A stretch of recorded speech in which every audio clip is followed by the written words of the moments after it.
11ನೇ ದಿನದ ಪುಣ್ಯಸ್ಮರಣೆ ಕಾರ್ಯಕ್ರಮಕ್ಕೆ ಸಂಸದೆ ಸುಮಲತಾ ಅವರು ಕೂಡ ಬಂದಿದ್ದಾರೆ, ಮಾತಾಡ್ತಿದ್ದಾರೆ. ಬನ್ನಿ ನೋಡೋಣ. ನಿಜಕ್ಕೂ ನೋಡಬೇಕಾದ್ರೆ ಮಾತುಗಳೇ ಇಲ್ಲ.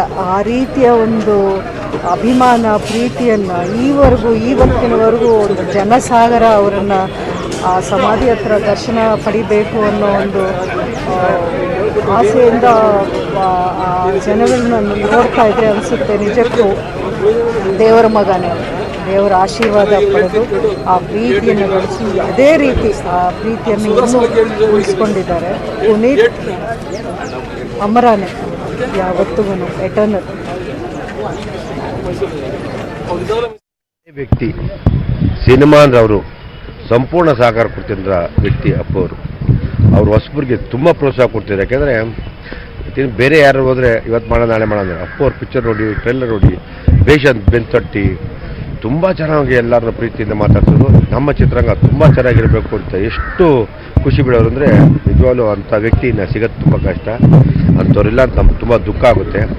ಅದರಲ್ಲೂ ಸಿನಿಮಾದವ್ರು ಅಂದರೆ ಭಾರಿ ಪ್ರಾಣ, ಅವ್ರಿಗೆ ಯಾವುದು ಬೇರೆ ಗೊತ್ತಿಲ್ಲ.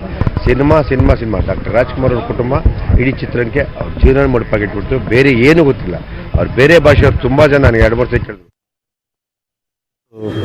ಈ ಥರದೊಂದು ವಿಚಾರಕ್ಕೋಸ್ಕರ ಬಂದು ಹೋಗಬೇಕಲ್ಲ ಅಂತನ್ನುವಂಥ ಒಂದು ಭಾರವಾದ ಮನಸ್ಸು, ಹೃದಯ ಎಲ್ಲರೂ. ಇದು ನನ್ನೊಬ್ಬನಿಗೆ ಮಾತ್ರ ಅಲ್ಲ, ಇವತ್ತು ಇಡೀ ಕರ್ನಾಟಕದ ಜನತೆಗೆ ಈ ಮನೋಭಾವನೆ ಬಂದಿರೋವಂಥದ್ದು ಸತ್ಯ. ಏನಕ್ಕೆಂದರೆ ಅಷ್ಟು ಕನಸುಗಳು ಹೊತ್ತು ಬಂದಿರೋವಂಥ ಒಂದು ವ್ಯಕ್ತಿತ್ವ ಅದು.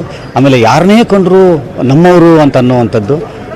ಈ ಮನೆಗೆ ಇವತ್ತು ನಮ್ಮ ಮನೆಗೇ ಬಂದಿದ್ದೀವಿ ಅಂತ ಅನ್ನುವಂಥ ಪ್ರತಿ ಸಲ ಬಂದ್ರೂ ಕೂಡ ಇಲ್ಲಿಗೆ ಬಂದಾಗ ಈ ಭಾವನೆ ಬರುವಂಥದ್ದು. ಅದಕ್ಕೆ ಮನೆ ಒಳಗಡೆ ಇರುವಂಥ ಮನಸ್ಸುಗಳು, ಮನೆ ಒಳಗಡೆ ಇರುವಂಥ ವ್ಯಕ್ತಿತ್ವಗಳು ಕಾರಣವಾಗುತ್ತೆ. ಇವತ್ತು ಅವರು ನಮ್ಮನ್ನು ಅಗಲಿದ್ದೀವಿ ಅಂತ ಅನ್ನುವಂಥದ್ದು ನನಗೆ ಅನ್ನಿಸ್ತಾನೆ ಇಲ್ಲ. ಇವತ್ತು ನಮ್ಮಗಳ ಜೊತೆಯಲ್ಲೇ ಇದ್ದಾರೆ.